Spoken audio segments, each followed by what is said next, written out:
¿Es posible que el alemán provenga del latín o incluso que el latín provenga del alemán? Al fin y al cabo, el latín y el alemán se parecen más entre sí que el latín y el español, ¿o no? Estas preguntas y otras parecidas son las preguntas que se puede plantear cualquiera después de consumir pseudolingüística y no tener los conocimientos suficientes de lingüística real para ver que estas preguntas son básicamente una estupidez.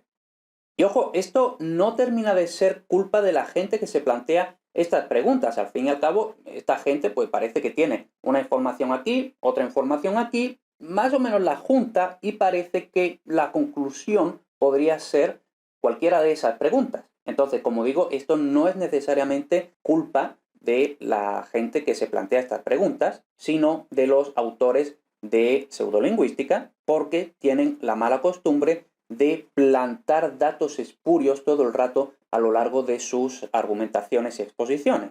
Vamos a ver algunas citas. En ningún momento se ha barajado la posibilidad de una relación de parentesco que no pase por el latín. Los parecidos con el inglés y el alemán de nuevo nos remiten a una lengua común hipotéticamente reconstruida y a la que se ha llamado indoeuropeo. Esa cita es más o menos neutral, simplemente se menciona el inglés, el latín, el alemán, no sé qué, no sé cuánto, todo viene del mismo sitio, lengua indoeuropea, como se dice en el libro, pero luego, más adelante, se va más allá. El ensordecimiento o desaparición de las desavenencias casuales solo podía producirse en una lengua en la que la oposición no fuera necesaria, porque en caso contrario se habrían mantenido, como sucede en alemán o en griego, que todavía declinan los sustantivos. Respecto al género, el latín tenía 3 géneros, femenino, masculino y neutro. Las lenguas romances occidentales presentan únicamente oposición masculino-femenino. El género neutro existe también en griego, en alemán y en ruso. Entonces, vemos que, por supuesto, la autora no dice que el alemán proceda del latín o que el latín proceda del alemán. Lo que sí hace es dar información que está tangencialmente relacionada con lo que ella está diciendo, pero colocada estratégicamente para confundir al lector menos avispado. Y por tanto, si se está diciendo el latín y el alemán tienen todas estas cosas en común que no tienen en común con las lenguas romances, eso quiere decir que las lenguas romances no proceden del latín y que luego pues realmente no se sabe muy bien cuál es la conexión, ¿no? Pero que como eso, entonces el latín y el alemán tienen más relación entre sí que el latín con el español. Y como digo, estas son preguntas que no me he inventado yo para hacer este vídeo, sino que de hecho este tipo de preguntas son bastante frecuentes en los comentarios de otros vídeos en los que trato del tema. Aquí tenemos un ejemplo de tantos otros. ¿Cómo explicas que todas las lenguas romances desde el rumano hasta el portugués suenan a griego y no a latín? Por cierto que no sé de dónde termina de sacar esta persona esa afirmación, que todas las lenguas romances se parecen más al griego que al latín. ¿No debería su ritmo y musicalidad parecerse a las del latín? Si la península itálica era el territorio romano por autonomasia, sic, ¿por qué las más de 50 lenguas romances itálicas habladas actualmente no se parecen al latín? Aquí esto es una afirmación ex culo, y ahora la parte más interesante. ¿No deberían estas tener al menos rasgos característicos del idioma? Pero resulta que se parecen más al rumano, al francés, al portugués e incluso al alemán antiguos, más que al latín. Bueno, la pregunta está planteada de forma así un poco rara, pero se entiende que básicamente a esta persona le choca que haya más parecidos entre las lenguas romances entre sí y no tanto con el latín, mientras que el latín tiene más parecido, según este razonamiento, con el alemán, ¿vale? Esa es básicamente la pregunta. Si las lenguas romances proceden del latín, ¿cómo es eso? Que las lenguas romances se parecen más entre sí y el latín se parece más con el alemán que con las lenguas romances. Y aquí el razonamiento parece ser básicamente el siguiente. El latín tiene casos y género neutro, más de 5 vocales, etc. El alemán tiene casos y género neutro, más de 5 vocales, etc.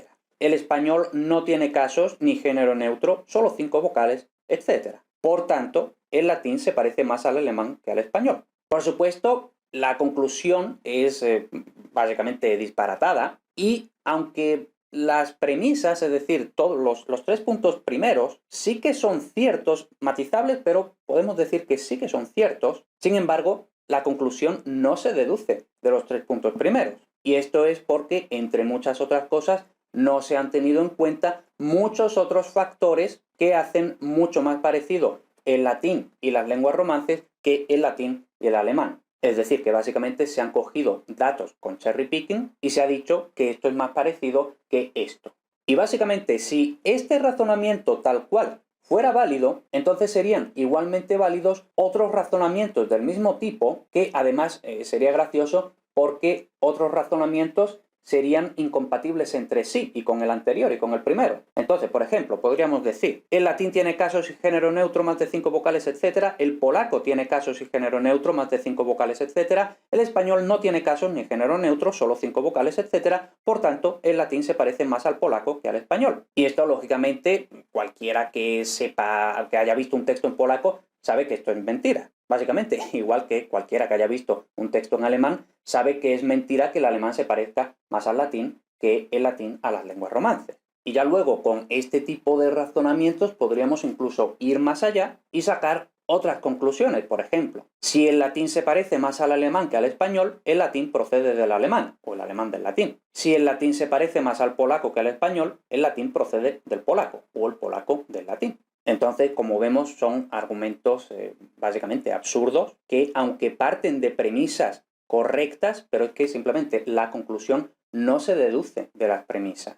Y además, como ya decía, hay conclusiones que son igual de válidas o igual de inválidas, pero que incluso si aceptáramos como válidas, las conclusiones serían mutuamente excluyentes. Si el latín procede del alemán, el latín no puede proceder del polaco, y viceversa del viceversa, etc.